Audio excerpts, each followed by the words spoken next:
पवित्र गीतार सबुठु महत्वपूर्ण तीनोटी कथा जेतेबेले बहुत चिंतारे थिबे तेबे आपणकर सबु दुख को करिब दूर जानन्तु।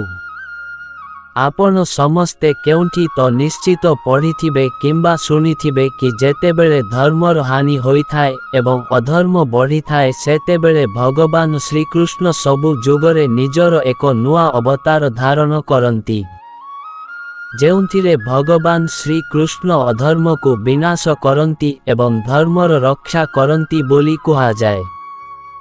भगवद गीतारे जीवनर सबु कथा विषय रे कहा जाइछि एवं एही पवित्र गीतारे भगवान श्रीकृष्ण स्वयं अर्जुन को एही उपदेश देइथिले कि से महाभारत रे केउ प्रकार रे युद्ध लड़िबे एवं विजय हासिल करि पारिबे।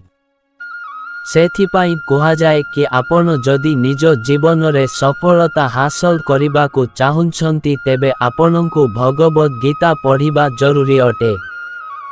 आजी मुन आपनकु एही वीडियो माध्यम रे पवित्र गीता रे कहा जाइथिबा किछि जरूरी कथा विषय रे कहिबाकु जाउछि।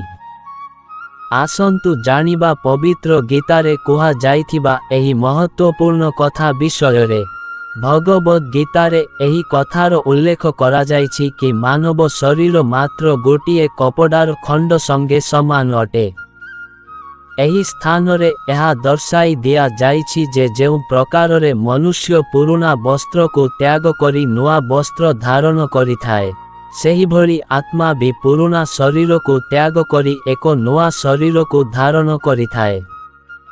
एहार अर्थ एहा अटे कि मानव शरीर आत्मार अस्थायी वस्त्र अटे, माने सबुबेले मनुष्यर परिचय ताहार शरीररु नुहे ताहार मन एवं ताहार आत्मा द्वारा करिबा उचित।